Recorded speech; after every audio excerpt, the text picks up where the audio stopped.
welcome to the Property Wealth Podcast.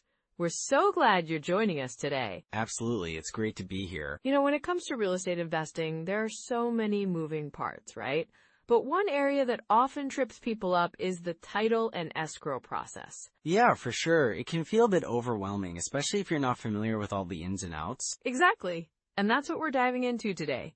Those red flags that you really want to watch out for during title and escrow. Catching those early can save you a lot of headaches down the road. Totally. We'll talk about the importance of clear titles, what to look for in your closing documents, and even some common issues that can pop up unexpectedly. And let's not forget about how to choose the right escrow officer, too. That can make a big difference in your experience. Yeah, definitely. It's all about making informed decisions so you can feel confident as you move forward in your investment journey. Right. So let's jump into it. What's the first red flag we should be aware of when it comes to title and escrow?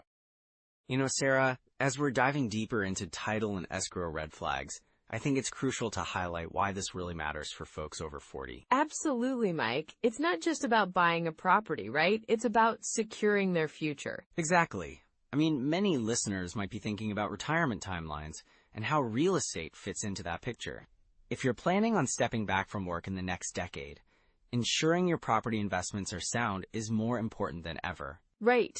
And with inflation being a concern these days, having real estate can really act as a hedge against rising costs. For sure.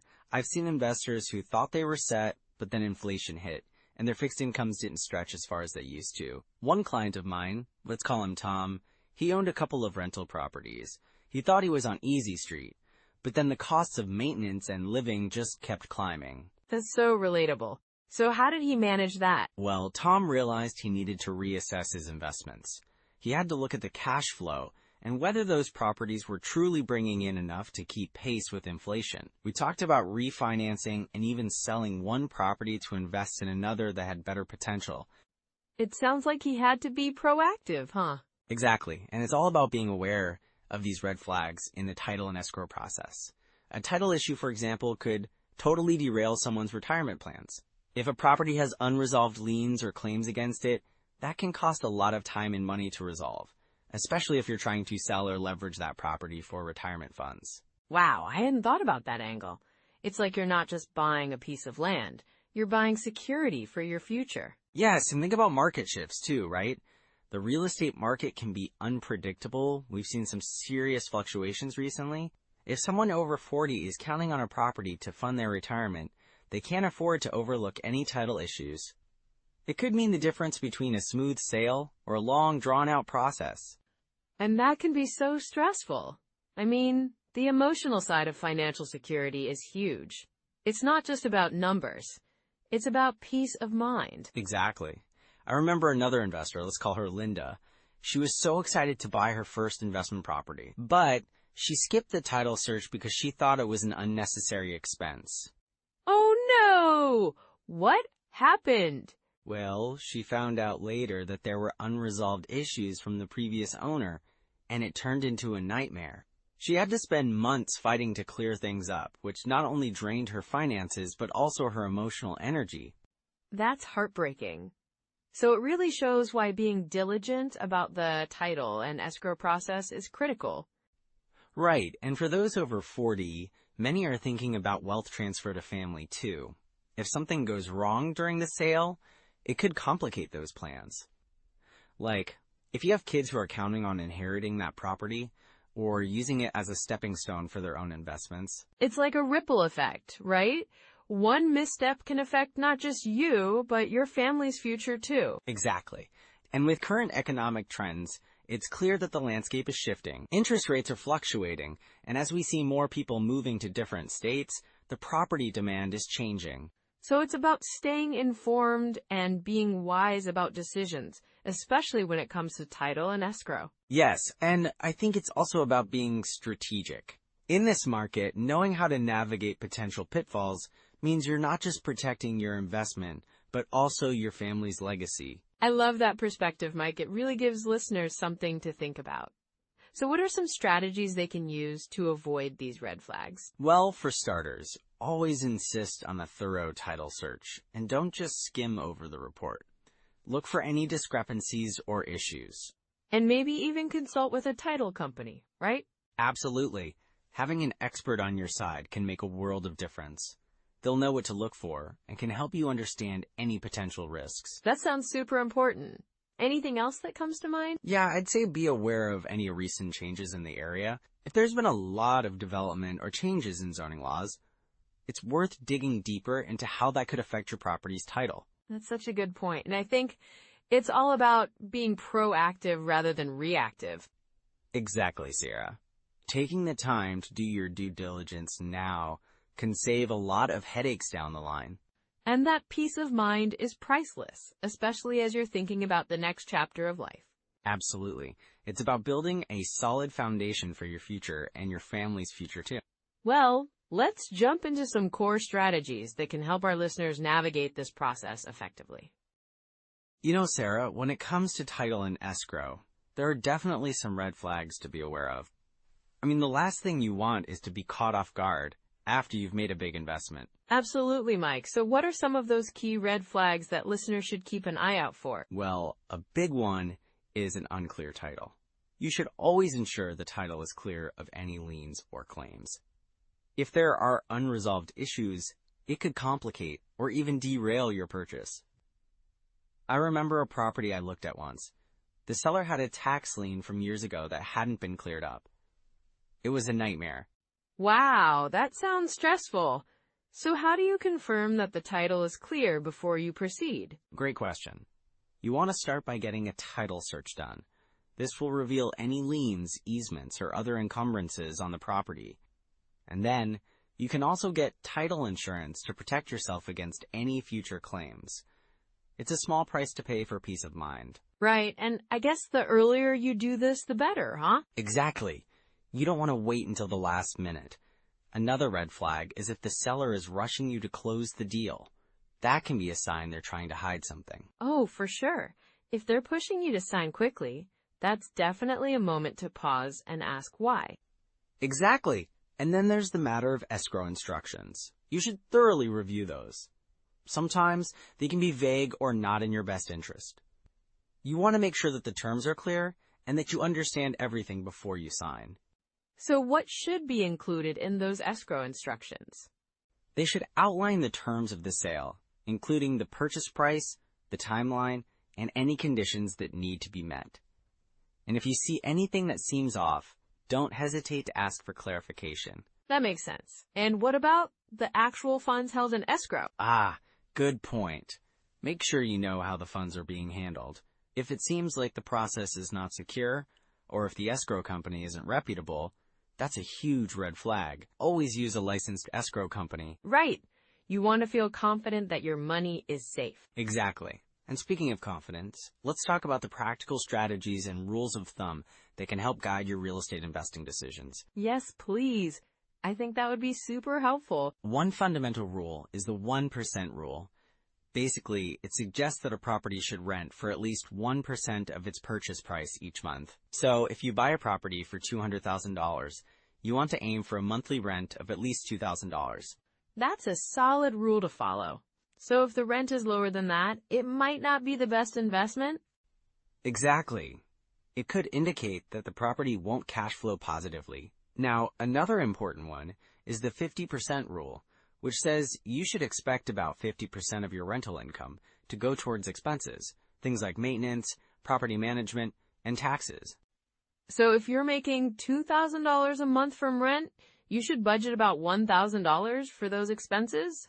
Yes, that's right, and that gives you a clearer picture of your net operating income, which is crucial for evaluating deals. And what about cap rates? How does that factor in? Good question.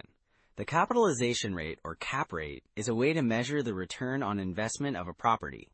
It's calculated by taking the net operating income and dividing it by the property's current market value.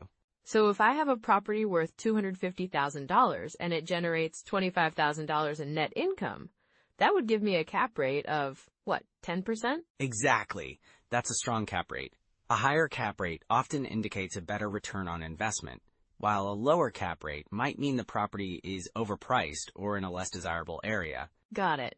And how do you determine what a good cap rate is for a specific market? Good point. Typically, urban areas with higher demand will have lower cap rates, while rural areas might have higher cap rates due to less competition. It's all about understanding the local market dynamics. And that makes sense. So what other things should investors keep in mind when evaluating a deal? Well, I always recommend having a checklist for property evaluation. Include items like location, condition of the property, and potential for appreciation. You should also consider the neighborhood's rental market and vacancy rates. Oh, that's a great idea. Having a checklist can help keep you organized and ensure that you don't overlook anything important. Exactly. And don't forget to look at financing options. Different types of loans can impact your cash flow. For instance, if you're getting a conventional loan versus an FHA loan, the terms can vary significantly. So what's the best approach to financing? It really depends on your situation.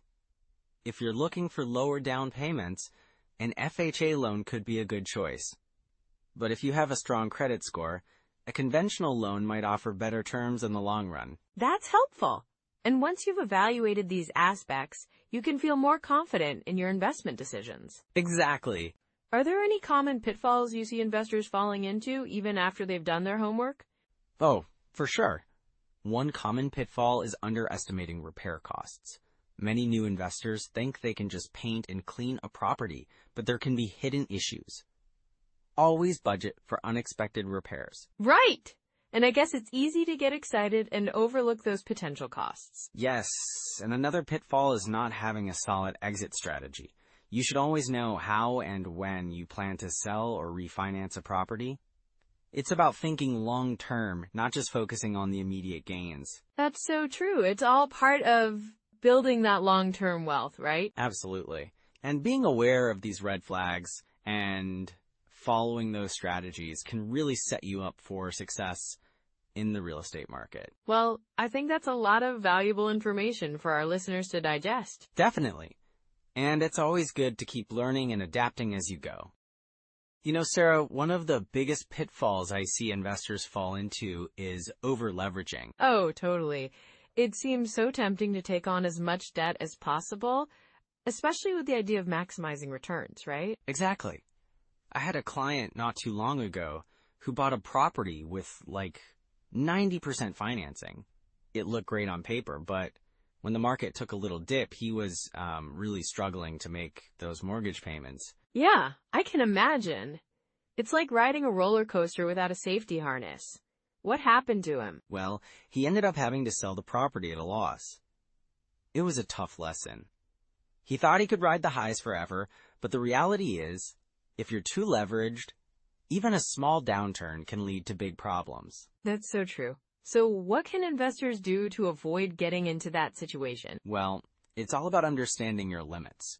You should really calculate how much you can comfortably afford, including all your expenses, not just the mortgage. Right, and that brings us to cash flow, doesn't it? Absolutely.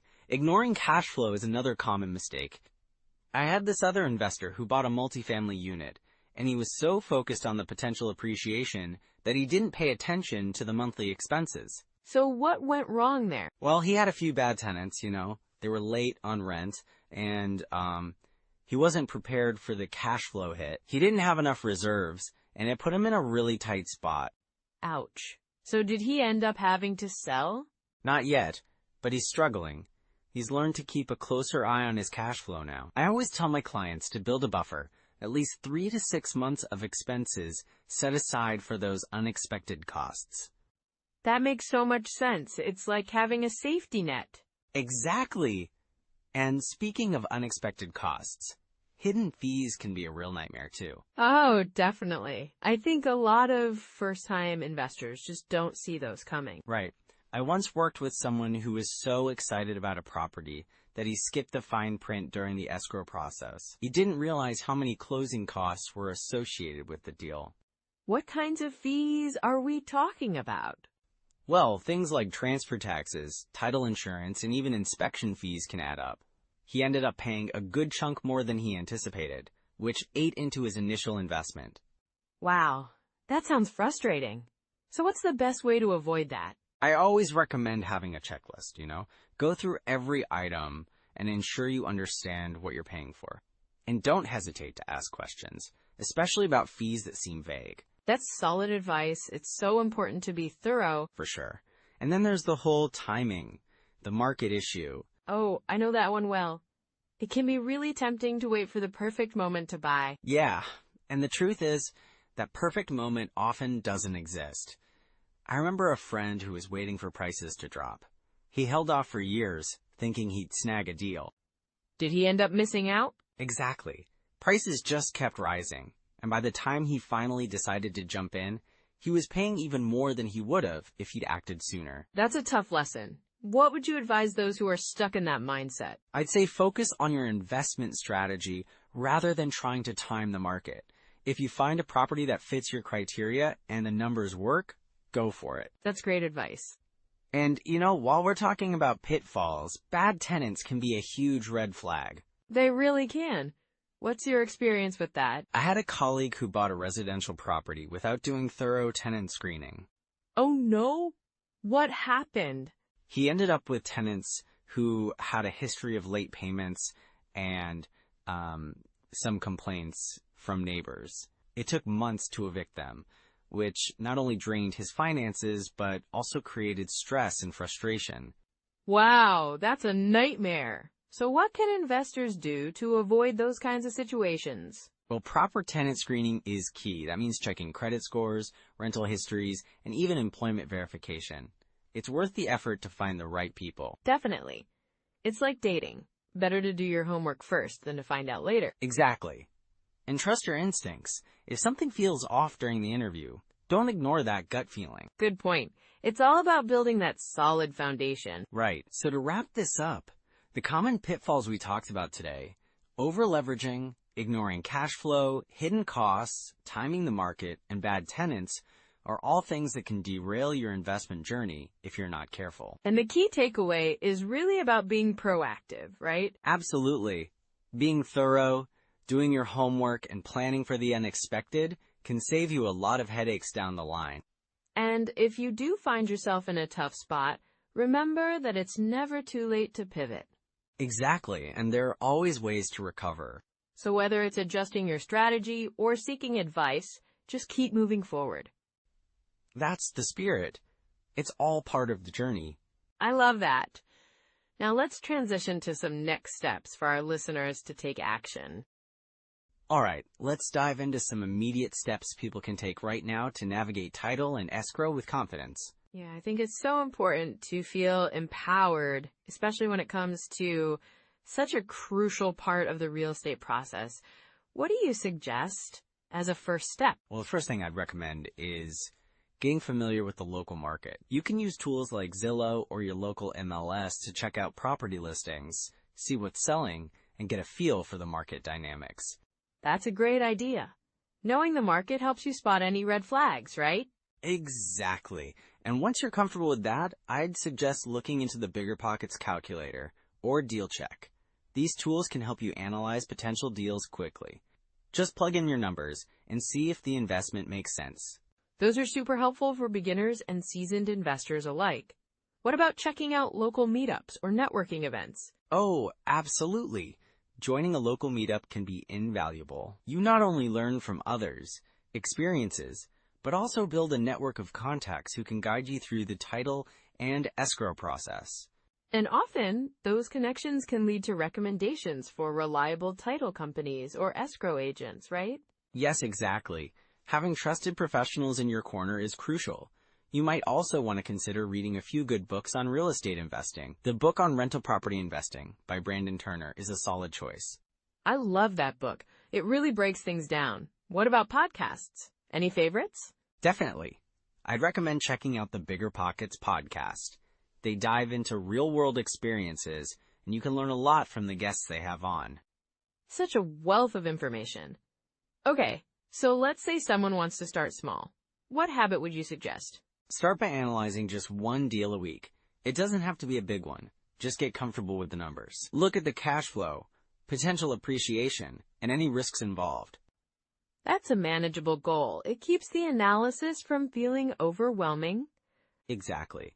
And as you get into the rhythm of analyzing deals, try to keep a checklist handy of what to look for in title and escrow. This could include things like checking for liens, ensuring proper ownership, and verifying the title insurance policy. Having a checklist can really streamline the process.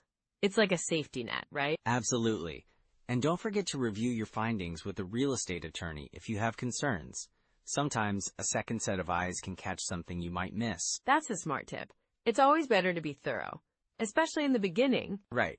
And if you're using apps like Rentometer to check rental rates or property values, make that a regular part of your routine. Compare those numbers against what you're seeing in person. I love that. And it helps to know the numbers are on your side. Yes. And this might sound basic, but developing the habit of reading closing documents carefully can save you a lot of headaches later. That's a good point.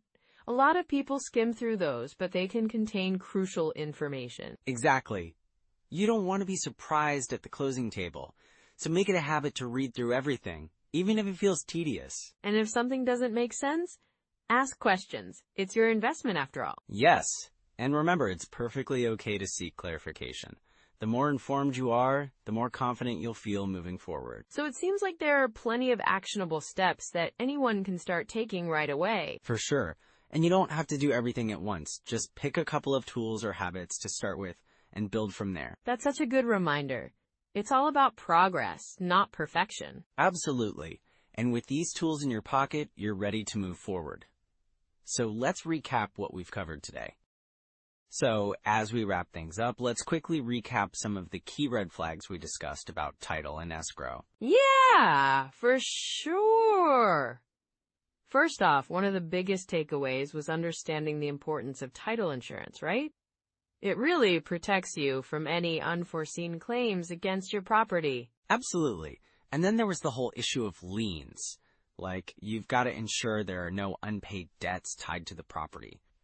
That can really come back to bite you if you're not careful. Right. And let's not forget about the significance of clear communication with your escrow officer. If something feels off or unclear, it's worth asking questions until you feel comfortable. Definitely. And we also touched on the timeline. If things are dragging out or there are unexplained delays, that could indicate bigger problems lurking beneath the surface. Exactly. It's all about being proactive and informed. You know, investing in real estate can feel daunting, especially if you're over 40 and just starting out, but it's never too late to build wealth. And these steps can really set you up for success. For sure. It's all about taking those little steps. Every informed decision you make brings you closer to your goals. And speaking of goals, if you found this episode helpful, we'd love for you to like, subscribe, and maybe even share your biggest takeaway or any questions you have in the comments. And don't forget to share this with someone who might be thinking about investing in property. It could really help them out. Next time, we're diving into home inspections and what investors should really be on the lookout for. That's going to be a great one. Really important stuff. Absolutely. Thanks for joining us today, and we look forward to chatting with you in the next episode. Take care, everyone. Bye for now.